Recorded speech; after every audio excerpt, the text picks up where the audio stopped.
इथे माझ्या बाबांचं स्वप्न आहे आणि ते मला पूर्ण करायचं.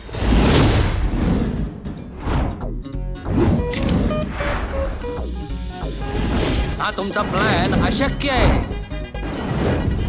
नाटक वाटलं तुम्हाला? खरं आयुष्य म्हणजे शांती सदन मध्ये फक्त आणि फक्त ब्रह्मचारी पुरुषांनाच राहायला परवानगी. ब्रह्मचारी जीवन हेच सर्वश्रेष्ठ जीवन आहे. I lovely.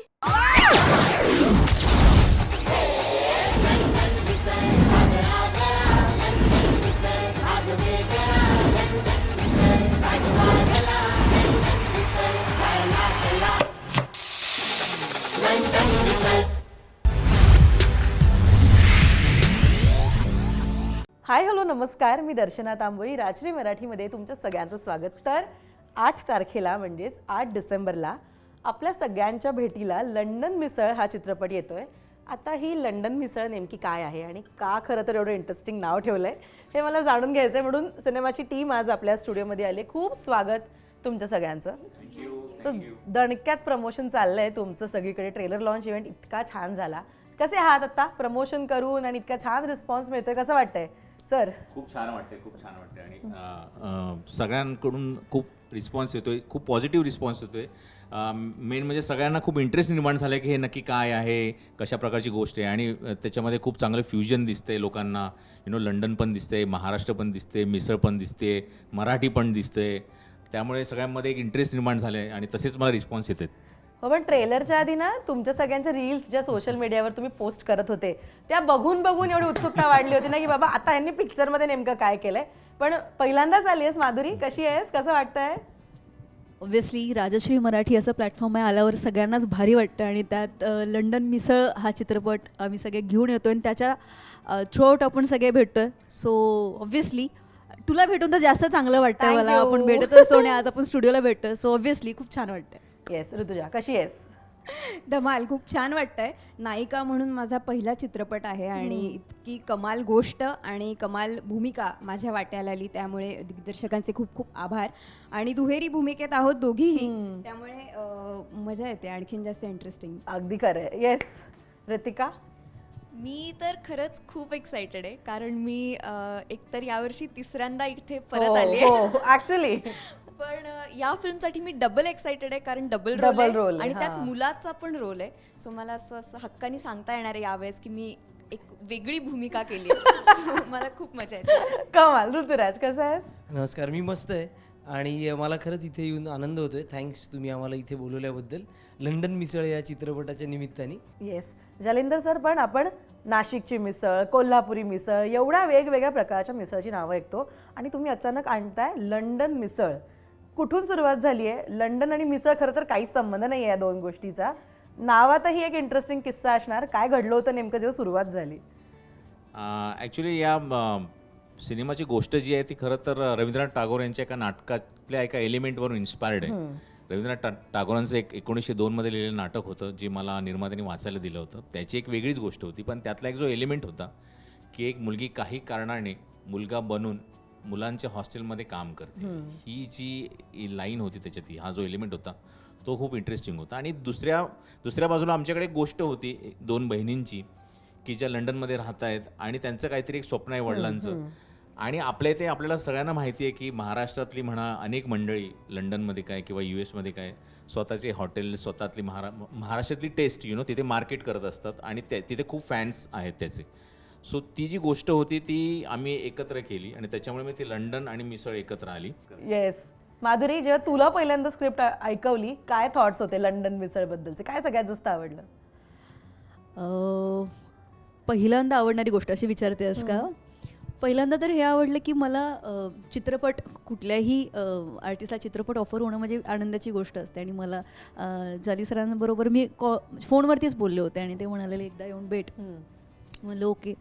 ऑफिसला भेटल्यानंतर मुक्तार्टच्या ऑफिसला सरांनी बोलवलं, मी भेटले. सरांनी सांगितलं की असं असं कॅरेक्टर आहे आणि हे करायचं आहे. पहिल्यांदा असं थोडंसं क्वेश्चन मार्क आला की बापरे, कारण हे कॅरेक्टर इतकं इमोशन्स, वेगवेगळ्या इमोशन्सनी भरलेलं आहे. म्हणजे एका दोऱ्यातलं नाही आहे ते, असं फ्लक्च्युएट होत असतं. खूप सारे शेड्स आहेत या कॅरेक्टरला.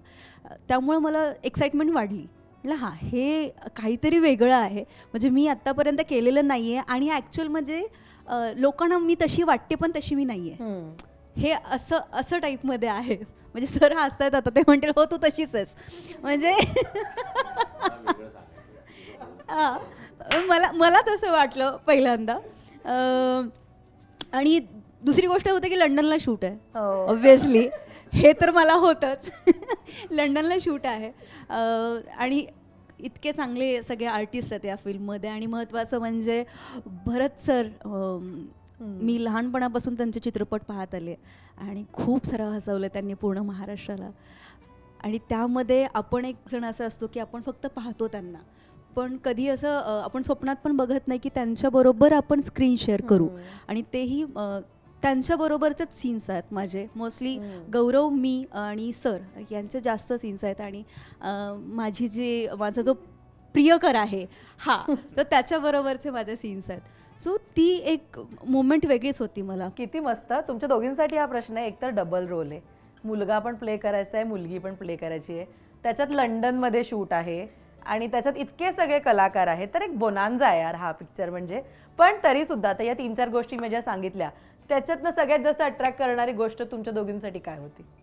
सगळ्यात आधी तर ॲक्टर म्हणून काय आवडलं असेल तर व्यक्तिरेखा, कारण 2 वेगवेगळ्या भूमिका एकाच चित्रपटात करता येणार होत्या.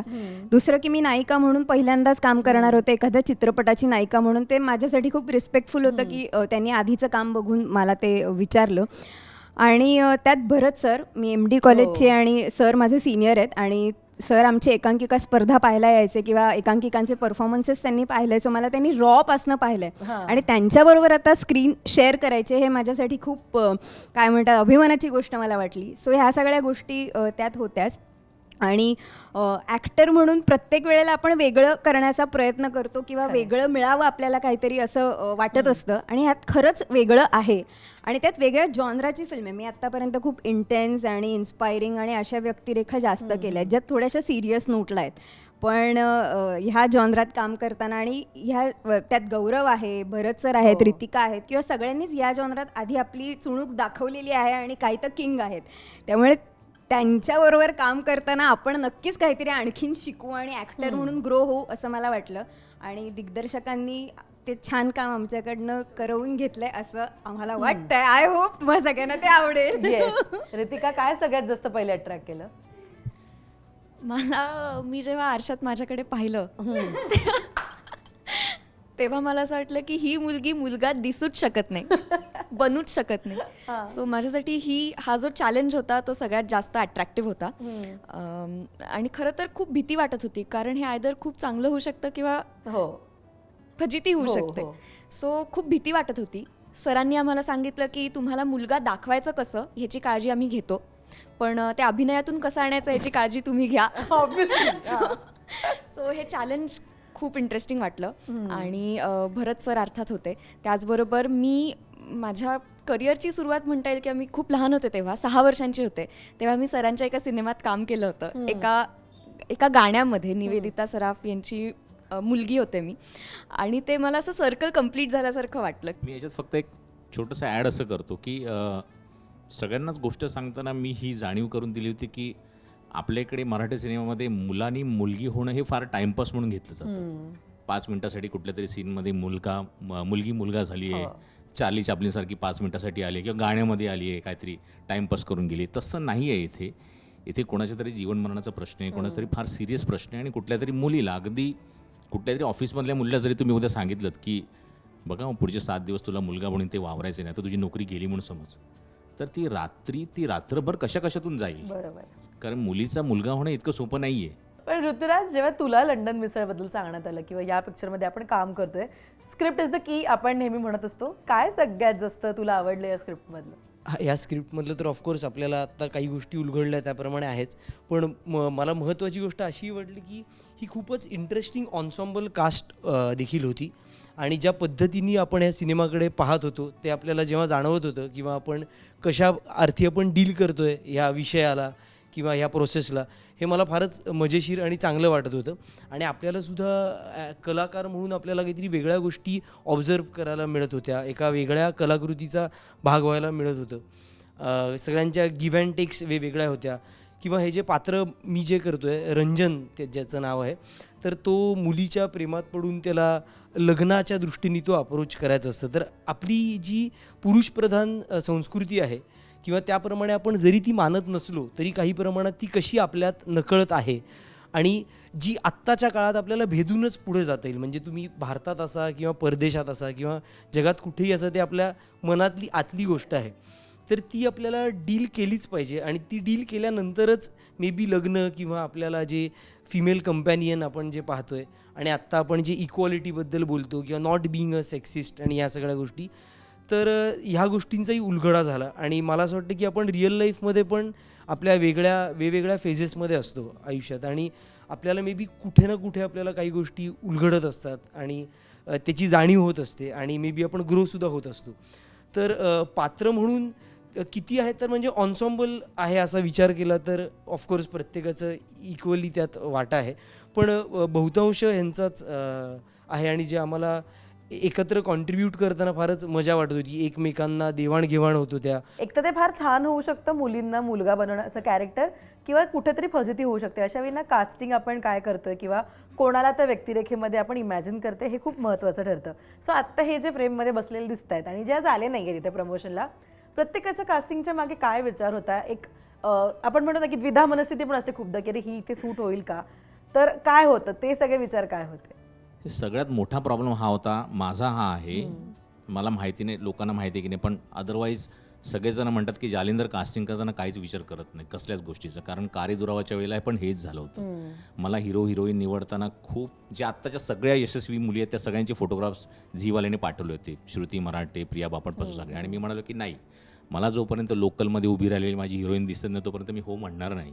आणि मग त्याच्यानंतर मला कुठेतरी सुरुजीचे फोटो दिसले होते, मग मी तिला बोलवलं होतं. सो इथे पण तेच होत होतं, फक्त हा सिनेमा असल्यामुळे ऑटोमॅटिकली एक बर्डन होतं कमर्शियल सक्सेसचं, की कमर्शियली आपल्याला पॉप्युलर ॲक्टर्स हवेत. मी म्हटलं ठीक आहे, मग कमर्शियली पॉप्युलर ॲक्टर्स जर आपल्याला हवेत तर ते तरी मला जसे माझ्या कॅरेक्टरला सूट होतील तसे तरी मला निवडू दे. सगळ्यात महत्त्वाचं कास्टिंग म्हणजे ह्या दोघांचं करताना खूप प्रॉब्लेम झाला. आम्ही थकलो अक्षरशः. म्हणजे खूप लोकांना बोलवलं, खूप लोकांना दाढी मिशा लावल्या, खूप लोकांची ऑडिशन्स घेतल्या. प्रॉब्लेम असा होत होता की आमचं कॅरेक्टरायझेशन ऐकून वाचून, माझं सगळं नरेशन वाचून समोरचा ॲक्टर किती समजून घेतोय कॅरेक्टर हे फार महत्त्वाचं होतं. आणि त्यातही फिजिकली नाही, माझी अपेक्षाच ती नव्हती. जसं ती मगाशी म्हणाली ना की माझी अपेक्षाच ही नव्हती की दाढी कुठे लागली आहे, मिशी.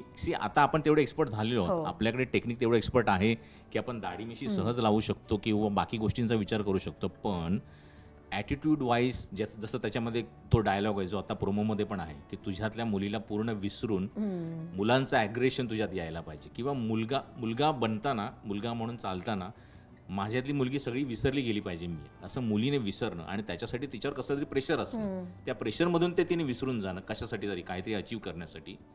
हे कोण करून दाखवते का हे आम्ही बघत होतो. आणि ऑटोमॅटिकली ऑडिशन घेत असतानाच आम्हाला ते जाणवायला लागलं की ते खूप कठीण आहे.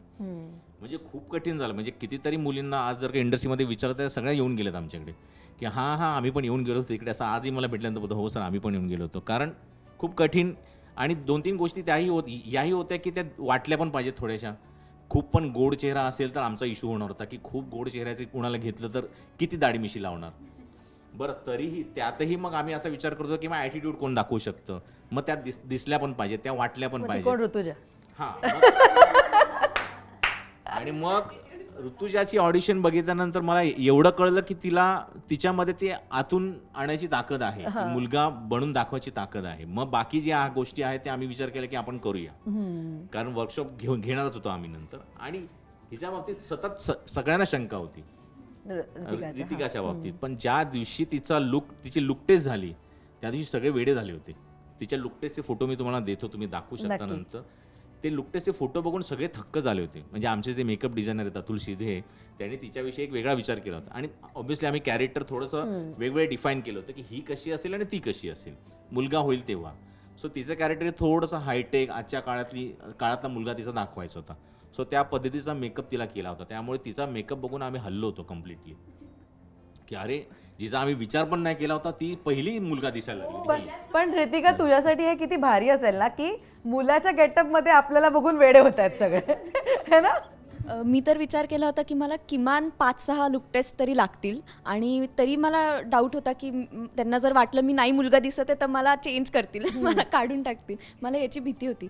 पण लिटरली पहिल्या लुक टेस्टमध्ये असं डन झालं आणि हिला जास्त वेळ लागला हिचा लुक क्रॅक व्हायला जास्त वेळ लागला. आणि माधुरी हे माझ्यासाठी म्हणजे गॉड सेंट गोष्ट आहे, म्हणजे देवानीच पाठवली. आम्हाला मुलगीच मिळत नव्हती त्या कॅरेक्टरसाठी. ते कॅरेक्टर इतकं अवघड आहे, ती म्हणते तसंच आहे. ते अवघड यासाठी की एका पॉईंटला तुम्हाला असं वाटेल की अरे ही तर कोणीतरी वरळीमधली मुलगी आहे आणि 5 मिनिटांनी कळणार नाही ही साताऱ्यातली, मग 5 मिनिटांनी कळणार नाही ही पुण्यातली आहे. असं ते कॅरेक्टर्स तसं आहे. ते बोलता बोलता तुम्हाला हळूहळू कळत जातं की नक्की मुलगी कुठली आहे, हिच्या डोक्यात काय, ही ग्रे आहे, ही चांगली आहे, ही वाईट आहे, ह्या सगळ्या झोनमध्ये जाते ती. प्रत्येक डायलॉगला प्रत्येक सीनला असं तिचं कॅरेक्टर होतं. आणि अशी मुलगी कुठे शोधायची, मग त्यासाठीही मग पुन्हा आम्ही अनेक नवीन वेगवेगळ्या नावाजलेल्या ॲक्ट्रेसना बोलून त्याची ऑडिशन घेतली. आणि मी सुद्धा ऑडिशन दिलं होतं सर या हिची पण ऑडिशन त्यावेळी घेतली. ओके. हिची आधी घेतली होती, त्यावेळी खूप आम्हाला आधी. हिच्या कॅरेक्टरसाठी मुलगी मिळतच नव्हती, पण हिची पण घेतली होती या कॅरेक्टरसाठी. आणि मग त्याच्यानंतर ऑब्व्हियसली हिच्या रील्स वगैरे मी बघायचो ना, तर मीच म्हणालो एकदा निर्मात्याने, ही कोण आहे रे, हिला बोलूया का जरा एकदा. रील्स ही गोष्ट एवढं इम्पॅक्ट करते ना नाही, आजकाल. मी फक्त एवढंच म्हटलं की ही कोण आहे, हिला विसरू एकदा तर बोलूया नका का. हिचे खूप रील्स असतात, ही खूप जीभ वगैरे दाखवते. बरं, माझा जो डायलॉग रायटर आहे तो आम्ही सतत विचार करायचो ना, ओमकार दत्त जो आहे, आम्ही सतत विचार करायचो की डायलॉग काय द्यायचा वगैरे. तर ते जीभ वगैरे बघून मग आम्हाला डायलॉग बिलॉग पण सुचायला लागले. त्याला तिची जीभ बघून तो डायलॉग सुचला, ओ माय मायला इजंट इट लवली. तर ते जे लवली मधलं जी जीभ फिरवण्याचं ते आम्हाला ते रील बघून म्हटलं अरे ही करेक्ट आहे. मग तिला आम्ही बोलवलं ऑफिसमध्ये. आणि मग मला एक गोष्ट माधुरीची सांगायची, माधुरी मेकअपला प्रचंड वेळ घेते, माधुरी तयार व्हायला प्रचंड वेळ लावते, पण ते 1 तास तुम्ही जेवढे त्रासलेले असताना ती जेव्हा कॅमेऱ्यासमोर येऊन काम करते, मी आणि कॅमेरामॅन आम्ही नुसते असे फ्रीज झालेलो असतो.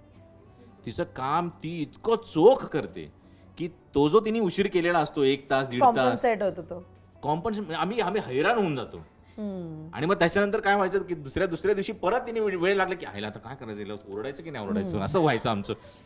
चल ना असं नाही नको आईला चांगलं काम करते असं व्हायचं थोडंसं आमचं. आणि ऋतुराजचं कॅरेक्टर खूप अवघड आहे. तुम्ही जेव्हा आज मी सगळ्यांबद्दल तो मगाशीच्या शब्दात बोलला ना की Yes. एका मुलाचं, जी मुलगी आहे तिचा बॉयफ्रेंड प्ले करणं, मग तो बोललाच तेवढं कठीण. म्हणजे मी हे तुम्हाला खात्रीने सांगू शकतो की या सिनेमातल्या सगळ्या कास्टचं काम जेव्हा तुम्ही पाहाल ना, तुम्हाला ह्यांचं आधीचं काम हे सगळं विसराल तुम्ही. इतकं छान सगळ्यांनी केलेलं काम, कारण प्रत्येकाचं कॅरेक्टर.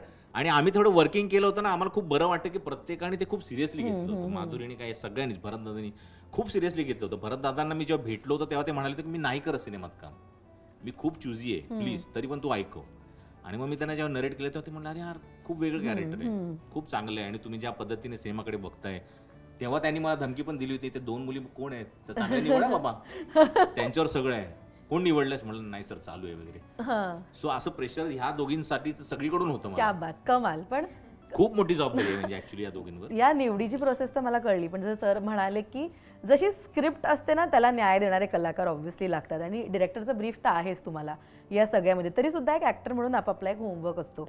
जेव्हा लंडन मिसळच्या सेटवर तुम्ही जात होतात, काय स्वतःशी ठरवून जायचात? माधुरीपासून सुरुवात करूया. काय ठरवायचीस तू? डायलॉग तर आता मला कळला, तर अशा वळ्या पडतील जिभेच्या साधारण बोलायला गेल्यानंतर. ही भूमिका जेव्हा माझ्याकडे आली त्यावेळेस जसं सर म्हणाले की ते कळतच नाही आहे नक्की ती कशी आहे. हे कन्फ्युजन क्रिएट करत राहणं आणि त्यातनं पण स्वतःला प्रूफ करत राहणं, लोकांना एका वेळेस असं वाटून देणं की ही केवढी वाईट आहे, आणि एका वेळेस वाटणार आहे खरंच ही फार गोड आहे रे. बरं, ते एका सिच्युएशनला असं वाटतं की त्या भूमिकेबद्दल बघताना स्वतःला असं वाटत होतं की एवढ्या शेड्समधून मला 1 टाईम ट्रॅव्हल करायचं आहे, तर कुठे ते मिक्सअप होतं आहे की नाही. आणि त्यात महत्त्वाची गोष्ट म्हणजे लुक्स. म्हणजे मला खरंच कौतुक वाटतं, पूर्ण टेक्निकल टीम तर आहेच, पण कॉस्ट्युम डिपार्टमेंट असेल, मेकअप डिपार्टमेंट असेल यांचं, की ह्या कॅरेक्टरला इतके वेगवेगळे लुक्स आहेत, वेगवेगळे कॉस्ट्युम्स. कुठल्या सीनमध्ये मला असं वाटतं की रिपिटेटिव्ह काहीच नाही आहे. सो एवढं सगळं त्या गोष्टीमध्ये होतं की दिसण्यापासून ती भूमिका काय म्हणते इथपर्यंतचा तो प्रवास जो होता, तो होमवर्क मला फार इसेन्शियल वाटत होता. आणि ते करण्यासाठी खरं तर खूप साऱ्या गोष्टी, मी म्हटलं जसं की आपण जसं दिसतो लोकांना पण तसं नसतो आपण, असंही असतं. सो याचा अभ्यास करणं. काही डायलॉग्स त्याच्यामध्ये असतात की मला स्वतःलाच कळत नव्हते मग काय केलं? मग विचारायचं जाऊन सर याचा अर्थ नक्की काय आहे प्लीज मला आधी सांगा. म्हणजे आता सीन लागणार तर त्याच्या आधी जाऊन शेजारी जायचं आणि म्हणायचं. आणि मी म्हणजे मी सांगायला मला खूप आवडेल, डिरेक्टर सगळेच म्हणतात पण मी लाडाने पप्पा पण म्हणते त्यांना. म्हणजे मला पहिल्यांदा भेटलं तर मी त्यांचे डोळे म्हटलं सर तुमचे डोळे फार प्रॉमिनंट आहेत, असं मोठे म्हणते. मला माझ्यासारखे आहेत ना असं मी म्हणले पण होते. सो असं लाडाने मी म्हणते. सो तेव्हा पण मी जाऊन बसायचे शेजारी की सर मला सांगा ना हे नक्की कसं करणार आहे, नक्की काय तिला म्हणायचं आहे. आणि हा पण एक होमवर्कचाच भाग आहे की त्यांना नक्की काय दाखवायचं आहे हे आपल्याला कळणं. सो होमवर्क्स हा खूप वेगवेगळ्या शेड्सनी वेगवेगळ्या कानाकोपऱ्यातून केला जातो मला असं वाटतं. आणि मी तसंच करते ते नेहमी. क्या बात, खूप मस्त. पण ऋतुजा आणि रितिका जेव्हा तुम्ही सेटवर जात होतात ऑब्व्हियसली डबल रोल आहे, डबल मेहनत आहे आणि ते त्या डेडिकेशनने डिलिव्हर करणं, हे बोलायला जेवढे इझी वाक्य वाटतात ऑब्व्हियसली ते टफ असणार तुमच्यासाठी. काय स्वतःला काय सांगत होतात जेव्हा रोज जायचात लंडन मिसळच्या सेटवर? सगळ्यात आधी मला हे सांगायला आवडेल की मी ह्या रोलचं ऑडिशन दिलं होतं आणि सिलेक्टही झाले होते, पण तिने जी तर्री लावली आहे या मिसळीला ती मी नसते लावू शकले. मला स्टोरी लाईन सांगितल्यावर मला सरांनी मला या अदिती किंवा रावी ह्या रोलसाठी का नाही विचारलं. हे माझ्यात आहे, ह्यांना माहीत नसेल कारण मी जशी टॉम्बॉईश आहे तसं पात्र मी कधीच आजपर्यंत केलं नाही. सो मोस्ट कम्फर्टेबल रोल माझ्यासाठी अदितीचा होता कारण ती टॉम्बॉईश दाखवली, फेमिनाईन नाही आहे ती तेवढी, आणि त्यात मुलाचा रोल करायचा होता. आता टॉम्बॉय आणि मुलगा हे तसं जवळपास सारखं आहे पण तरी मला डिफरन्शिएट करायचं होतं. सो मला ते जास्त चॅलेंजिंग वाटलं की अदितीचा टॉम्बॉय पण टॉम्बॉय वाटला पाहिजे आणि आदित्य कम्प्लीट मुलगा वाटला पाहिजे. सो मला ते आणखीन जास्त फॅसिनेट केलं की हे आणखीन जास्त चॅलेंज आहे. सो म्हणून आणि सरांनी जेव्हा मला ऑडिशनसाठी बोलवलं माझ्या डोक्यात तिथेच होतं मला हा मिळणारच कारण ते माझ्यात आहे हे मला माहिती होतं.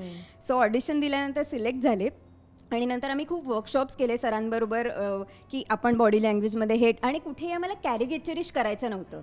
सो आम्ही विनोद करतोय, आम्ही मुलगा आहोत असं नव्हतं करायचं. ते खरं जितकं लाईट नोटवर ठेवता येईल तसं करण्याचा प्रयत्न होता. त्यामुळे बॉडी लँग्वेज कशी असेल, आवाज कसा वापरू, जसं ही माझे डोळे क्रॅक करायला वेळ गेले कारण बरेचदा इमोशनल सीनला आम्ही मुलींसारखे डोळे व्हायचे. सो ते नाही, मुलगा आपल्यातला मुलगाच इमोशनल कसं होईल ते क्रॅक करणं थोडंसं कठीण गेलं किंवा मुलगा म्हणून इमोशनल सीन करताना आवाज कसा असला पाहिजे ते क्रॅक करणं थोडंसं कठीण गेलं.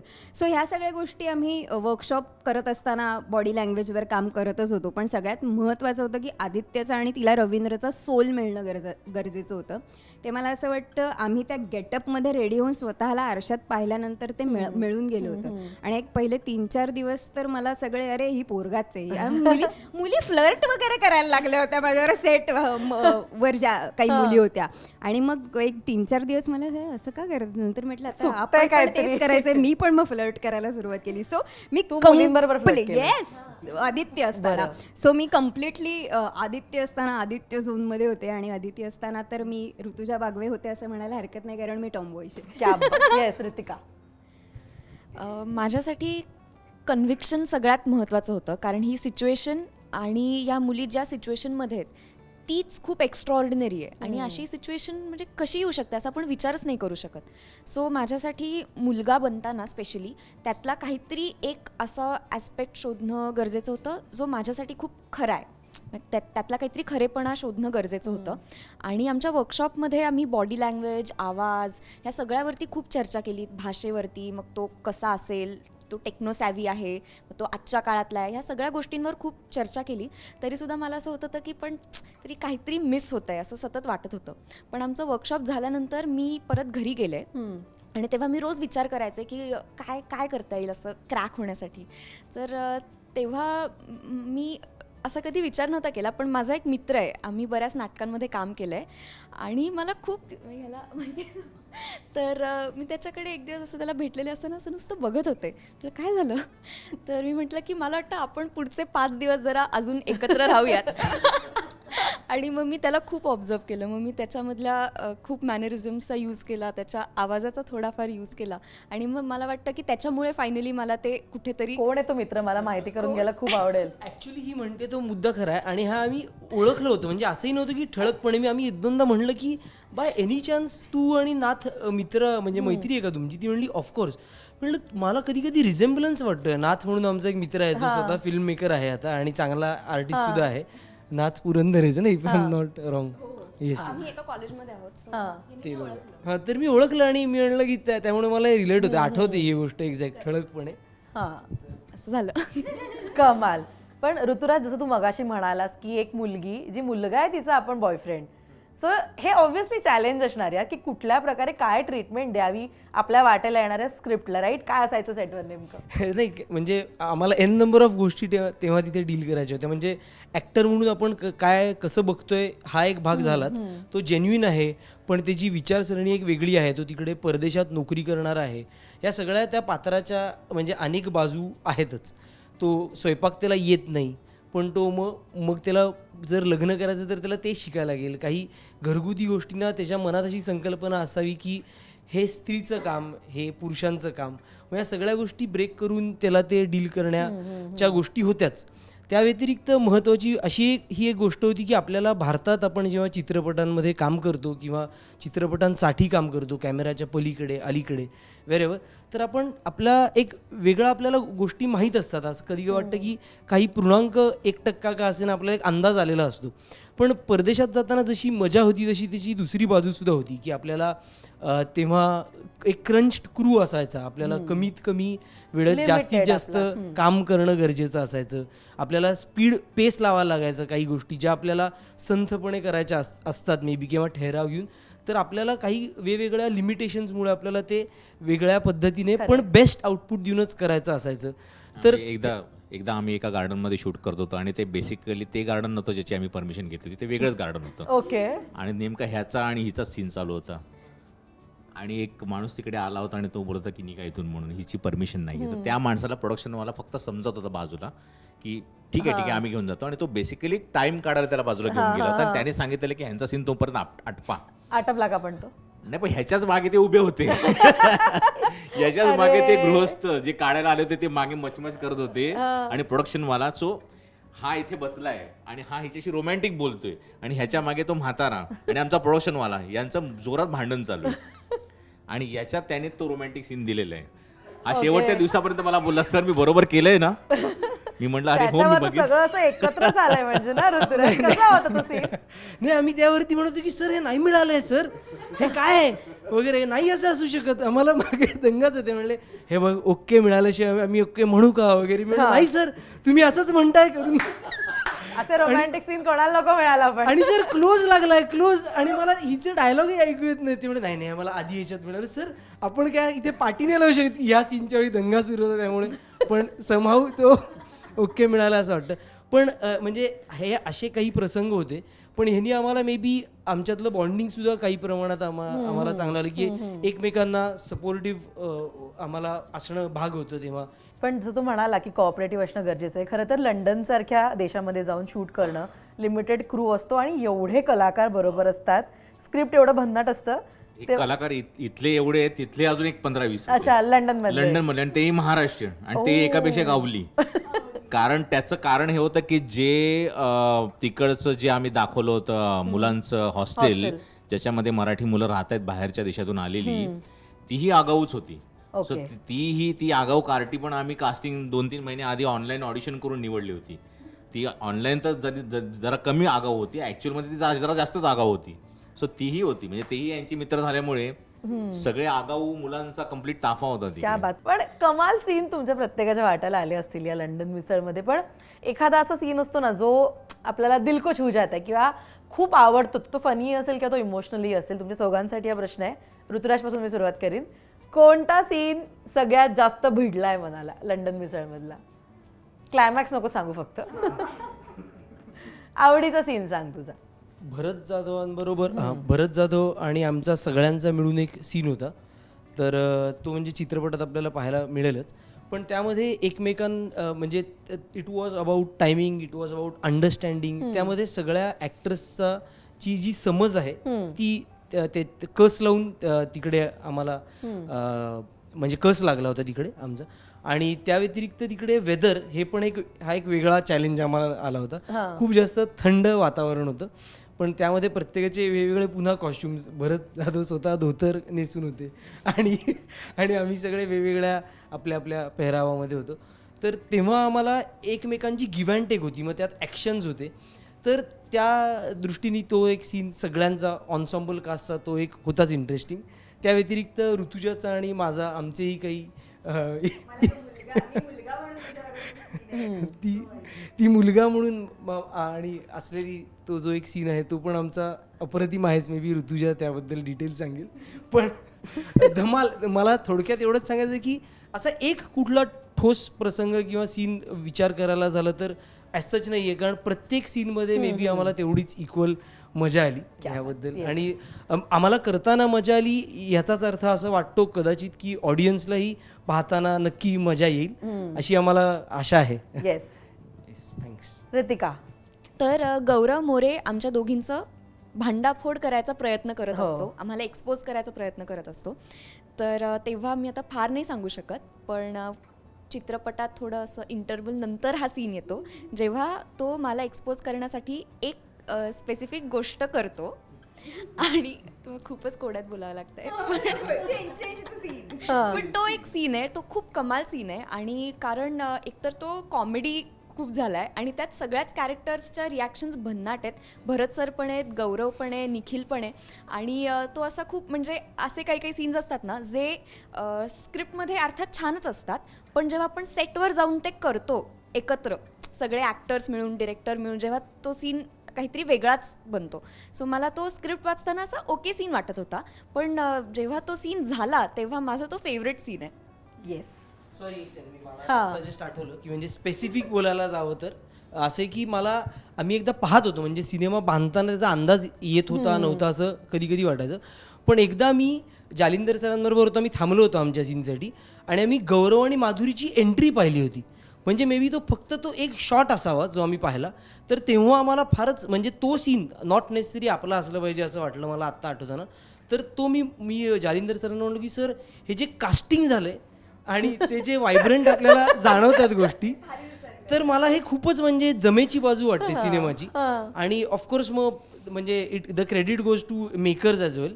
तर मला तो सीन म्हणजे फक्त एंट्रीचा असावा मे बी आपण होते ह्या दोघांना पाहिलं होतं, तर तो सीन आम्हाला फार मस्त वाटलं होतं. ऋतुजा. एक ऋतुजाला आवडलेला सांगणार आणि एक म्हणजे ऋतुजा म्हणून आणि एक ॲक्टर म्हणून आवडलेला सांगते. ॲक्टर म्हणून आवडला त्यात मी मुलगा झाले आदित्यचा एक सीन आहे ज्यात ती भरत सरांसमोर इमोशनली तिचा पास्ट सांगते. सो मला ॲक्टर म्हणून मुलगा म्हणून इमोशनल सीन करताना तो आवाज, ते इमोशन्स आणि ते डोळे आणि ते सगळं आणि त्यात भरत सर समोर. सो ते क्रॅक केल्यानंतर आणि एडिटमधनं सरांनी मला त्यातला एक फोटो पाठवला होता आणि मला मी कमाल मुलगा दिसते असं त्या दिवशी जाणवलं. म्हणजे तोपर्यंत मी ह्याच्यातच होते कसं होतं आहे, चांगलं होतं आहे ना. आणि त्याच्यात तर तो सीन मला असं वाटतं ॲक्टर म्हणून मला काहीतरी देऊन गेला किंवा माझ्यात काहीतरी मला सापडलं किंवा काहीतरी वेगळं मिळालं. आणि त्यात जॉनरा वेगळा असल्यामुळे एक कॉमेडी सीन आहे ज्याच्यात सगळे आहोत आम्ही आणि तो एक सीन मला खूप आवडला. तर ते कोड्यात बोलावं लागेल म्हणून त्या सीनविषयी बोलत नाही. आणि ऋतुजा म्हणून लक्षात राहिलेला कुठला सीन असेल तर ह्याच्याबरोबर मी मुलगा म्हणून आदित्य म्हणून सीन करत होती. इतकी थंडी होती आणि त्यात पाऊस पडत होता आणि माझं बोट फ्रॅक्चर झालं सीन करता करता आणि मग मला माझा तो OS त्या फ्रॅक्चर बोटात द्यावा लागला होता. सो ते माझ्यासाठी एक काय म्हणतात आव्हान होतं, कारण मला डेंजर दुखत होतं फ्रॅक्चर्ड बोट असल्यामुळे. पण तो सीन स्क्रीनवर कमाल दिसणार आहे. आणि एक की लंडन मिसळ टायटल ट्रॅक आहे त्याच्यात मी शॉर्ट कपडे, हिल्स आणि थोडा हॉट झोन असं मी ह्याआधी कधी मला लोकांनी पाहिलं नाही. सो याच्यात माझे 3 वेगवेगळे लुक आहेत. तसं ते मला करताना वेगळं, ते माझ्या कम्फर्ट झोनच्या कम्प्लीट बाहेर होतं, त्यामुळे मला ते करतानाही मजा आली. क्या बात. माधुरी. मला 2 सीन्स आठवत आहेत. असं की पहिला सीन मला ऋतुजाबरोबरच आठवतो, कारण पहिल्यांदा असं काहीतरी म्हणजे अशी सिच्युएशन, आता सगळ्यांनाच कोड्यात बोलावं लागतं, पण ठीक आहे मी माझा सीन सांगू शकते. मला सवय झाली आहे त्याची. हां, ट्रेलरमध्ये आहे. म्हणजे हे जे कॅरेक्टर असतं ते मी म्हटलंच असं की हा माझा प्रियकर आहे या फिल्ममध्ये, की मी याच्याकडे बघून पहिल्याच नजरेत मला तो आवडतो भयंकर आणि मी त्याच्या प्रेमात पडलेलीच असते. तर एक सीन असा आहे की त्याच्यामध्ये की ती स्वप्नात तिला असं वाटते की ती आता त्याच्या जवळ जातीये आणि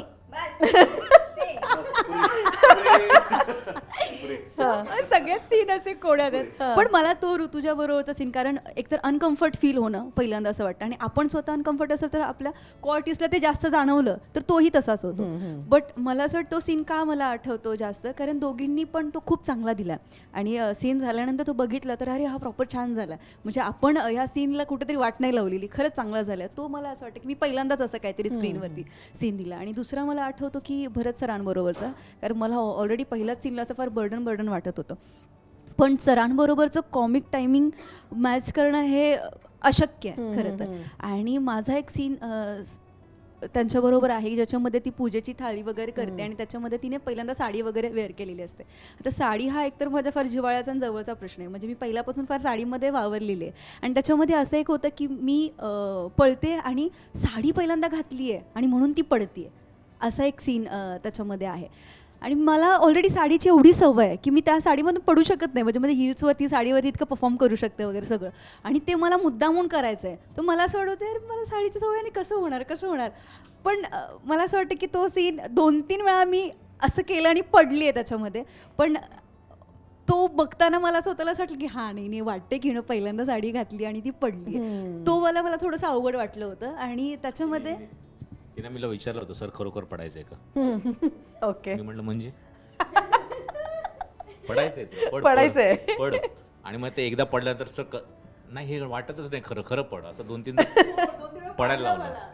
त्याच्यामुळे आज अगदी शेवटचा आमचे सगळे टेक्निशियन्स जे सिनेमा बघतायत आपल्याकडे, डबिंग करणारे, साऊंडवाले, साऊंड डिझायनर, शेवटचा साऊंड डिझायनर असतो जो मिक्सिंग करतो, त्याने पण मला विचारलं, सर हे सचमुच मी गिरी क्या? मग ते सांगितलं ना मी त्यांना खरं वाटत नव्हतं ते. त्याला इथून एक त्याचा नाटकाचा निर्माता सतत फोन करत असतो की कुठे आहेस म्हणून तू, आणि तो सतत सांगत असतो की मी वेगळ्या ठिकाणी, म्हणजे कधी तो सांगतो की मी घोडबंदरला ट्रॅफिकमध्ये अडकलोय, कधी सांगतो की मी सांगली मिरज रोडला ट्रॅफिकला अडकलोय, कधी सांगतो की मी साकी नाक्याला अडकलोय. असं जे आपले महाराष्ट्रातले ट्रॅफिकची ठिकाणं आहेत, जंक्शन्स, ते सगळी तो सांगत असतो, पण त्याला जायचं नसतं परत. आणि तो तिथे कसा राहत असतो आणि त्याच्या आयुष्यात हे दोघं आल्यामुळे त्याची कशी इन्सिक्युरिटी निर्माण होते, त्याची ती सगळी गोष्ट आहे. सो मार खाणे हे थोडंसं ओघाने आलेलं आहे, अदरवाईज त्याचे सीन्स खूप चांगले आहेत. हां, पण आता ते कसं आहे की कदाचित असंही झालं असेल की निर्माते किंवा मार्केटिंग करणाऱ्यांना असं वाटलं असेल की त्याची ही जी गोष्ट आहे, हा जो एलिमेंट आहे मार खाण्याचा, तो मे बी हास्य जत्रामध्ये चालला तर मग इथे आपण तो दाखवूया, पण असं नाही आहे. त्याचे सीन्स पण खूप छान झालेले आहेत, तेही सगळ्यांनी बघायला या. स्पेसिफिकली भरत आणि गौरव ह्यांचे सीन्स जे झालेत ते अप्रतिम झालेले आहेत, खूपच सुंदर झालेले आहेत. मार खाण्याचे तर सोडून द्या, पण अदरवाईज पण त्या दोघांनी जे सीन केलेले आहेत ना, खूप सुंदर झालेले. क्या बात. आणि तयार झालाय लंडन मिसळ. 8 तारखेला ही मिसळ प्रेक्षकांसमोर सर्व होणार आहे. मला असं विचारायला आवडेल की 8 तारखेला गेले मी पिक्चर बघायला, प्रेक्षकही गेले पिक्चर बघायला, तर थिएटरमधून बाहेर पडताना प्रेक्षक आपल्याबरोबर काय घेऊन बाहेर पडतील लंडन मिसळ बघून झाल्यानंतर? मी असं म्हणेन की लंडन मिसळ बघून झाल्यानंतर त्याने खूप सुंदर गोष्ट बघितल्याचा अनुभव येईल. आणि सगळ्यात महत्त्वाचं म्हणजे त्यांनी कधी पाहिलं नसेल की एखाद्या मुलींनी एखाद्या मुलाचं कॅरेक्टर इतक्या सुंदर पद्धतीने वठवल्याबद्दल. म्हणजे मी स्वतः सांगतो की मला माझ्या लाईफमध्ये स्क्रिप्ट झाल्यानंतर कधी वाटलं नव्हतं की अशा कोणी ॲक्ट्रेस येतील ज्या हे कॅरेक्टर इतक्या वरपर्यंत घेऊन जातील. सो मला स्वतःला इतका अभिमान वाटतो की मी ह्या दोघांबरोबर काम करून यांनी ते कॅरेक्टर इतक्या वरच्या लेवल. मी पुन्हा सांगतो की ह्या लोकांचं काम बघून या सिनेमातलं लोक ह्यांना कधी विसरणार नाहीत, ह्या ॲक्टर्सना कधीच विसरणार नाही. क्या बात. माधुरी, लंडन मिसळ पाहिल्यानंतर प्रेक्षक काय घेऊन जाईल? मला असं वाटतं की प्रत्येकाच्या आयुष्यामध्ये एक मोटिवेशन, प्रेरणा हा प्रकार नेहमीच सतत चालू असतो, बंद पडत असतो, म्हणजे चढउतार सुरूच असतात. म्हणजे ही कथा पाहिल्यानंतर, हा सिनेमा पाहिल्यानंतर असं वाटेल, कुठल्याही मुलीला पण असं वाटेल की कुठलीही गोष्ट अशक्य नाही आहे जर आपल्याला ती स्वप्नपूर्ती करायची आहे. तर मला असं वाटतं की स्वप्नपूर्ती जर करायचीच असेल तर कुठेच अडथळा नाही येऊ शकत, कुठल्याही गोष्टीतनं ती मुलगी पुढे जाऊ शकते असं मला वाटतं की कुठल्याही मुलीला हे वाटेल, आणि येणारी महिला ते घेऊन जाईल मला वाटतं. दुसरी गोष्ट, माझ्या कॅरेक्टरबद्दल मी विचार केला तर अशाही प्रकारची खलनायिका असू शकते हे मला असं वाटत नाही कधी दाखवलं असेल मराठी चित्रपट आत्तापर्यंत. तेही लोकांना वाटेल की ती खलनायिका हवी आहे, म्हणजे अशी गोड पण खलनायिका असू शकते, हे पण लोक घेऊन जातील. बट ह्या दोघींचं काम पाहिल्यानंतर मला वाटतं की खरंच सर जसे म्हणले की अशा प्रकारचं काम या अभिनेत्रींनी केलेलं आहे आणि ते परत कुणाला करायला मिळेल की नाही माहीत नाही, पण ह्यांनी खूप जबरदस्त केलं आहे आणि त्याच्यातून मला असं वाटतं की हे मोटिवेशन प्रत्येक स्त्री घेईल की आपण कुठेही कमी पडू शकत नाही आहे आणि आपण आपली स्वप्नपूर्ती कुठल्याही जगाच्या कानाकोपऱ्यात जाऊन पूर्ण करू शकतो. भले तो आपला देश असू दे नाहीतर बाहेरचा असू दे, आपण कम्प्लीट करू शकतो. क्या बात. ऋतुजा. लंडन मिसळीचा आस्वाद घेतल्यानंतर प्रेक्षक तृप्तीचा ढेकर देतील. वा, हे आता ठरवलंस ना तू? केवढं मला वाटतं प्रेक्षक खूप खूप हसून आणि मे बी थोडंसं इमोशनल होऊन घरी जातील, पण ही एंटरटेनिंग फिल्म आहे आणि त्याच्यामुळे लोकांना खूप मजा येणार आहे. मग ह्याचा स्क्रीन प्ले असो, दिग्दर्शन असो, गाणी असो, अभिनय असो आणि भरत सरांना एवढ्या दिवसानंतर मोठ्या स्क्रीनवर परत पाहणं ही तर एक मोठी मेजवानीच आहे. सो ही खरोखर मिसळ आहे, कारण एवढे वेगवेगळे कलाकार, एवढ्या वेगवेगळ्या इमोशन्स याच्यात असणार आहेत. सो मला वाटतं प्रेक्षक नक्कीच याची कथासुद्धा त्यांच्याबरोबर घरी घेऊन जातील. मस्त. ऋतुराज. लंडन मिसळ हा निखळ मनोरंजनाचा सिनेमा आहे. तरी कळत नकळत माणूस काहीतरी त्यातून बोध घेऊन जाईल वेगवेगळ्या पात्रांकडून. तो ज्या फेज ऑफ लाईफमध्ये असेल आणि त्याला जे भावेल तो ते त्या सिनेमातून जाताना बरोबर घेऊन जाईल. आणि आपण म्हणतो कधी कधी हसत खेळत आपण कोणाला तरी काहीतरी एखादा औषध देतो, तर त्याप्रमाणे अनेक गोष्टी आहेत, शोधाल तसं सापडेल माणसाला असं मला वाटतं. पण निखळ मनोरंजन, खदखदून हसेल प्रेक्षक आणि मला असं वाटतं की प्रेक्षकांना खरंच हा सिनेमा खूप आवडेल आणि मनोरंजक असेल असं वाटतं. क्या बात. Thank you so much. तुम्ही इथे आलात, इतक्या छान गप्पा मारल्या. आता ही लंडन मिसळ नेमकी कशी झाली मलाही उत्सुकता आहे बघायची. सो ऑल द बेस्ट संपूर्ण टीमला 8 डिसेंबरसाठी. थँक्यू. थँक्यू.